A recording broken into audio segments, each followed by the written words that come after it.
उम्र भर करते रहे राहे मोहब्बत तय, मगर जब सुना तो बस यही मंजिल अभी कुछ दूर है। अर्थात हम जन्म से लेकर जीवन भर एक आशा की किरण को लेकर चलते रहते हैं, उसे प्राप्त करने के लिए हम लगातार प्रयास करते रहते हैं, लेकिन ज्यों ही हम उस पर पहुंचना चाहते हैं वह मंजिल हमसे दूर हो जाती है। अर्थात हमारी आवश्यकताएं अनंत हैं।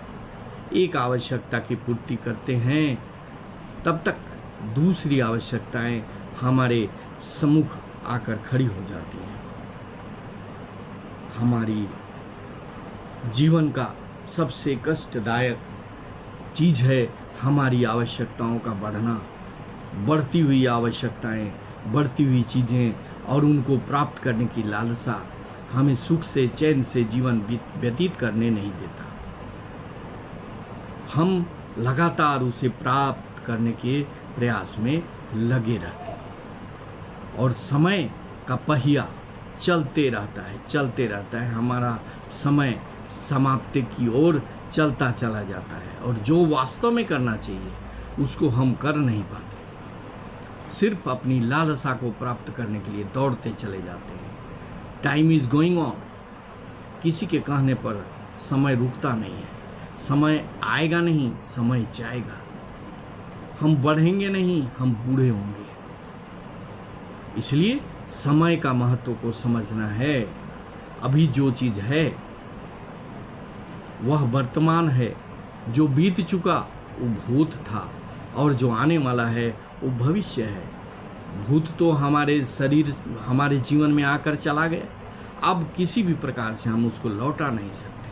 तो उसके लिए सोचकर अपने वर्तमान को क्यों खराब करें। और आने वाले समय में क्या होगा क्या नहीं कोई नहीं जानता। No can see the future, कोई भविष्य को नहीं देखा है। जो भविष्य को देखेगा वो भगवान बन जाएगा। तो भविष्य को हम देखे ही नहीं है तो आने वाला में क्या होगा उसके लिए चिंता करके वर्तमान को खराब क्यों करें। हमें वर्तमान को भरपूर जीना चाहिए, वर्तमान का आनंद भरपूर रूप से लेना चाहिए। न फ्यूचर को सोचना चाहिए न भूत को सोचना चाहिए।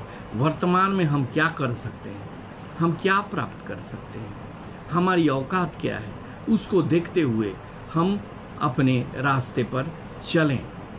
हम जितना हो सके अपनी आवश्यकताओं को सीमित करने की कोशिश करें। यह हमारी खुशी के लिए ज़रूरी है, हमारी निश्चिंतता के लिए ज़रूरी है।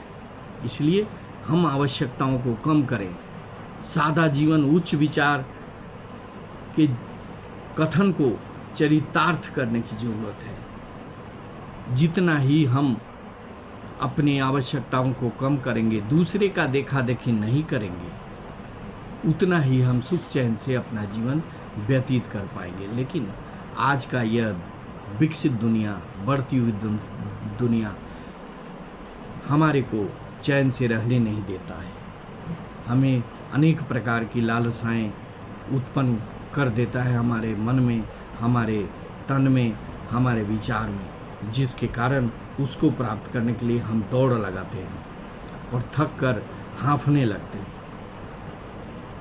हमें दूसरे का वह बड़ा गाड़ी ले लिया, वह बड़ा घर बना लिया, उसको नहीं सोचना है। हमें सोचना है कि हमारा घर एक छोटा सा झोपड़ी है, वही हमारे लिए स्वर्ग की तरह है। जो हम खाते हैं वह बस 32 व्यंजन के समान है। हम जो पहनते हैं वह सबसे अच्छा है। यह सोचने की ज़रूरत है। हमें दूसरे का पहनावा, दूसरे का खान पान, दूसरे का रहन सहन, उसको देख के उसके पीछे दौड़ने की ज़रूरत नहीं है। हमारी औकात, हमारा जो पहचान है वह हमारे लिए बहुत है। हम जो खाते हैं वह अमृत है। जहाँ हम रहते हैं वह घर हमारे लिए स्वर्ग है। यह विचार हमें अपने मन में लाने की ज़रूरत है। दूसरे का देखेंगे तो उसे हमें खुशी नहीं मिलेगी, दुख ही होगा। इसलिए दूसरे का देखना बेकार है। आप कितना कर सकते हो, आपके पास क्या है, उसी पे खुश रहने की ज़रूरत है। और वर्तमान में आप क्या कर सकते हैं उस पर फोकस करने की ज़रूरत है। ना तो आपको पास्ट को देखना है, ना ही फ्यूचर को सोचना है। आपको वर्तमान पर पुरजोर फोकस करना है ताकि आप अपने वर्तमान को अच्छा कर सकें, बढ़िया बना सकें। अगर हम फ्यूचर को सोचेंगे तो सोच कर हम अपना टाइम को वेस्ट करेंगे, और टाइम वेस्ट होगा तो हमारा जो वर्तमान में टाइम है वो बेकार में चला जाएगा और उसका हम उपयोग नहीं कर पाएंगे। इसलिए हमें फ्यूचर के लिए ज़्यादा चिंता करने की ज़रूरत नहीं है, और ना ही जो बीत गया, जो भूतकाल था, उसमें हमें क्या कष्ट हुआ, क्या हम आनंद लिए, उस सब को भुला देना चाहिए। ना तो वो कष्ट वापस आएगा और ना ही वो बीता हुआ आनंद हमारे सामने आएगा। हमारे पास जो वर्तमान में है वही हमारे साथ रहेगा। इसलिए फ्यूचर की चिंता नहीं करनी चाहिए, समय का सदुपयोग करना चाहिए। एक एक पल, एक एक मिनट, एक एक क्षण का हमें सदुपयोग करना चाहिए, क्योंकि समय मूल्यवान है। Time is money. अगर आप समय का सदुपयोग करेंगे, टाइम का उपयोग अच्छी तरह से करेंगे, तो he will give a lot of money to you. आपको सभी तरह का सुख समृद्धि ये समय ही आपको देगा।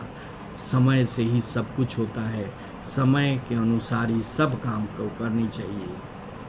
समय के साथ खाना, समय के साथ पढ़ना, समय के साथ सोना, समय के साथ उठना, सभी काम समय से अगर करेंगे तो एक एक पल का सदुपयोग होगा, और उसके जरिए हम अपने ब्रेन को, अपने मस्तिष्क को विकसित कर पाएंगे। हम पढ़ने में तेज हो पाएंगे, हम काम करने में अच्छे हो पाएंगे, और अपने काम, अपनी पढ़ाई सब में हम अव्वल होंगे। इसलिए समय का एक एक क्षण का सदुपयोग करना चाहिए। Thank you very much. जय हिंद, वंदे मातरम।